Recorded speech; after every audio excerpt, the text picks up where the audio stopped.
Let's talk about what we really want. Hey, everybody, this is Greg, and I got Stacey with me. Hey, sweetie. Hey. This is a little extra helping. Last week, you already got a chance to hear episode 41 with Corinne Vance called Putting the Pieces Together. What you're going to hear for the next 10, 12 minutes after we get done talking is just some stuff that was actually the beginning of our conversation. We just kind of hit the ground running, and it wasn't what we had planned to talk about, but it really was pretty interesting. And I thought, okay, rather than have all of this stacking up to make a really long episode, we'll hold some of this initial stuff and we'll do a little extra helping bonus episode. And so that's what you're getting ready to hear. We talk about Corinne's soft-spokenness and how sometimes she's been told she's difficult to hear. We talked about how she came to her Christian faith a little bit later than a lot of people do. Yeah. And some of her associations with people like Dan Allender and Jay Stringer. And we just, if you listened last week and didn't feel like you got to know Corinne enough, well, happy Tuesday. You get to know her a little bit better with this little extra helping. I don't know that she and I knew or paid attention to when you hit record. So it really was just us talking. And then we're like, oh, pretty spontaneous. He's been recording. So, yeah. So it just kind of starts and then it just kind of ends. But we thought it was interesting and thought you might find it interesting too. So please enjoy this little extra helping with Corinne Vance. I have done presentations. Like I did a presentation at a church, and some of the feedback is sometimes it was hard to hear me because I was soft-spoken. Even with a microphone. Yeah. Well, I think too, when you're in a large room with a big group and you're soft spoken, even with the mic, they don't push it all that hard. Yeah. But having a soft spoken sound when you're one-on-one in a therapy session is, I would think, quite comforting. Okay. Good. Good to hear that because, there's the whole thing about sound and emotional feeling of the voice and quieter would I think would always be not a bad thing. The longer we're doing this kind of stuff, the more I realize that stuff that I never would have even thought enters in to people's experience because it's subconscious, but a sound, a smell, a color sometimes, and they won't even be consciously aware, but like, we've gotten to the point we can see people get activated. It's like, it looked like something just happened there. Did something change? And it's really, it's cool, but it's also really kind of heavy when you realize that when you're trying to get to the bottom of things, there's so many things that are just kind of adding to the fog, that gets in the way of clarity. Greg, you are singing my song because my own approach to therapy is psychoanalytic, psychodynamic, which means I do pay a lot of attention to the unconscious and what gets opened up in the unconscious because, and a lot of that comes from Psalm 139 and just... God has created our minds and he knows consciously and unconsciously what those thoughts are, what those feelings are. And so pay attention to dreams and I know we're jumping right in. I read up some things that you've said online. There's the Allender Center interview that they did for you 5 or 6 years ago. And I didn't know until then that you became a Christian in your late 30s. And I was just interested becoming a Christian a little bit later and then going into psychology. Like, how has that impacted the way that you understand and experience the Bible? Because I talk to a lot of people who've been Christians since they were kids, and then they get more therapeutically informed. And they go back and they're like, oh my gosh, like that means something not totally different, but it means so much more to me now. Like that scripture is so much bigger in my life now. Does that make sense? How is that for you? I think God was very kind in where he planted me with a pastor in a church and my husband and our kids. And his name is Monty Watson. and he didn't realize what the term exegetical pastor meant, but that's what he was and is. And so he would, in his sermons, it was teaching, and he would bring in all these authors. He would bring in Eugene Peterson with the Message. He would bring in Tozier, Oswald Chambers. And so I feel like I tell people that's what I cut my teeth on. Wow. That's amazing. Yeah. It is. And so I read everything that every author that he brought. One of the authors that I read, the Life God Blesses, and now for the life of me, I can't remember the author's name. Oh, Gordon MacDonald. Yes, thank you. That was a very profound book to read, because it talked about what's underneath the surface.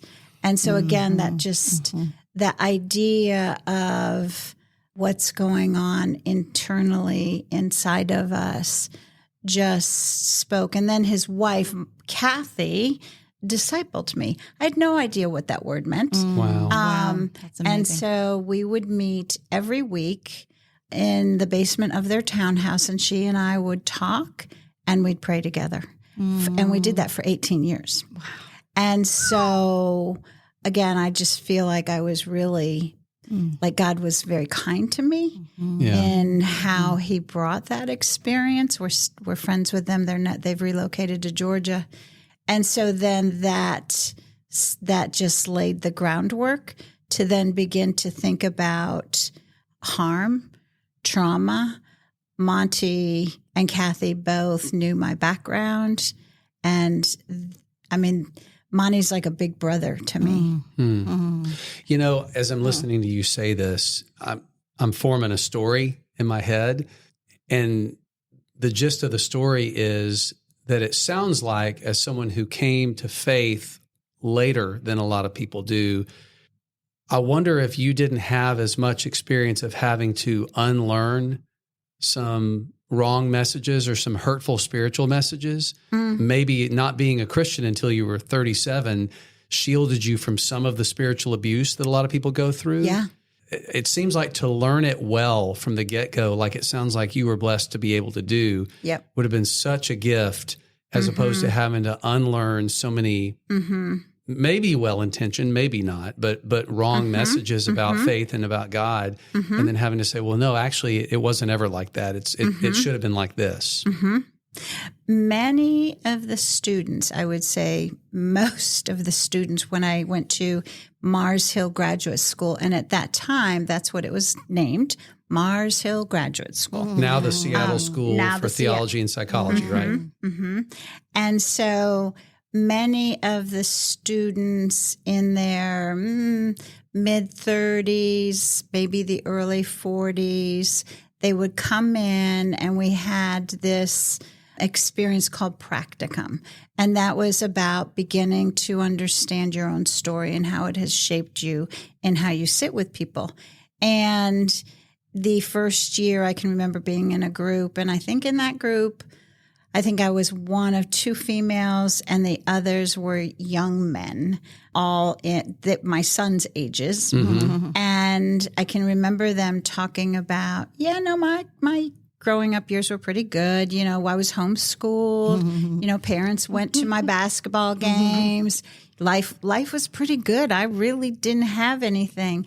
And then fast forward to year 2, and I would run into one of these students between classes. How's it going?